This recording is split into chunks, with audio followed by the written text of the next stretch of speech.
Please welcome the chairwoman of the Joint Congressional Committee on Inaugural Ceremonies, the Honorable Amy Klobuchar.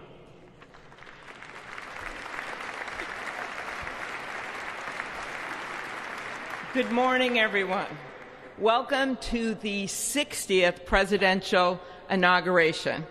Today, President-elect Trump and Vice President-elect Vance will take their oaths of office, and we will witness the peaceful transfer of power at the heart of our democracy.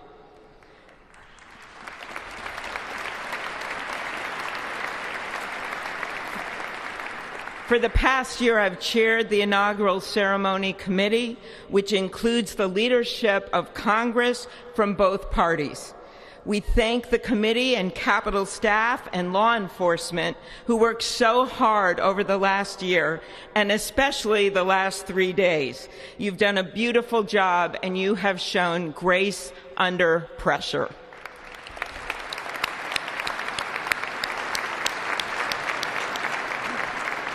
Our theme this year is our enduring democracy. The presence of so many presidents and vice presidents here today is truly a testament to that endurance. We welcome President Biden and Dr. Biden. We welcome Vice President Harris and Doug Emhoff, President Obama, President Clinton and Secretary Clinton, President Bush and Laura Bush, Vice President Pence, Vice President Quayle and Marilyn Quayle. The justices of the United States Supreme Court are with us, all 9 of them I counted, and of course the Trump and Vance families. This ceremony marks what will soon be 250 years of our democracy. It is the moment when leaders elevated by the will of the people promise to be faithful to our Constitution, to cherish and defend it. It is the moment when they become, as we all should be, the guardians of our country. Through war and peace, through adversity and prosperity, we hold this inauguration every 4 years, and today it falls on Martin Luther King Day. A further reminder that we must strive to uphold the values enshrined in our Constitution, the freedoms, the liberties, and, as is inscribed on the entrance of the United States Supreme Court, equal justice under law.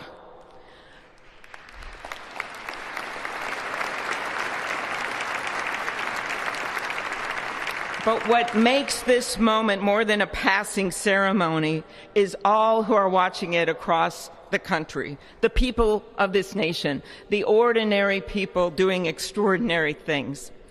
President Kennedy, who at one point worked as a senator in this building and would often walk through this very rotunda, once said, "In a democracy, every citizen, regardless of interest in politics, holds office.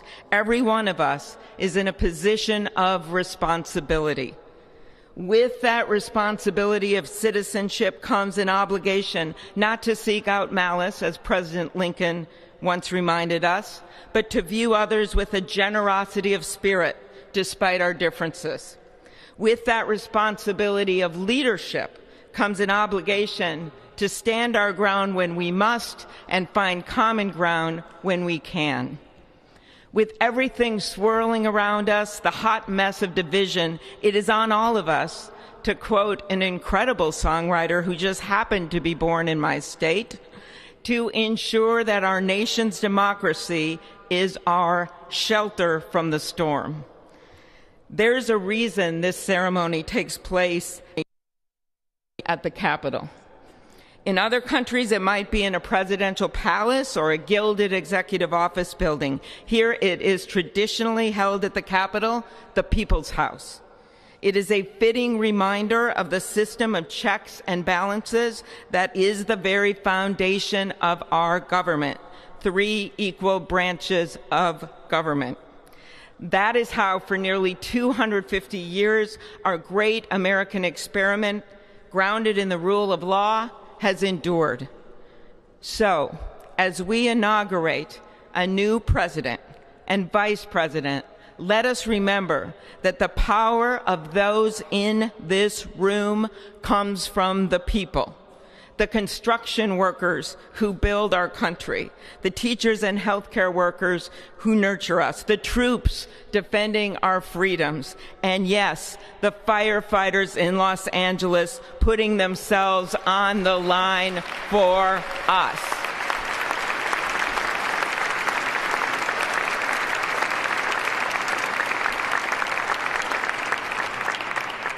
Our democracy's strength and grit must match theirs.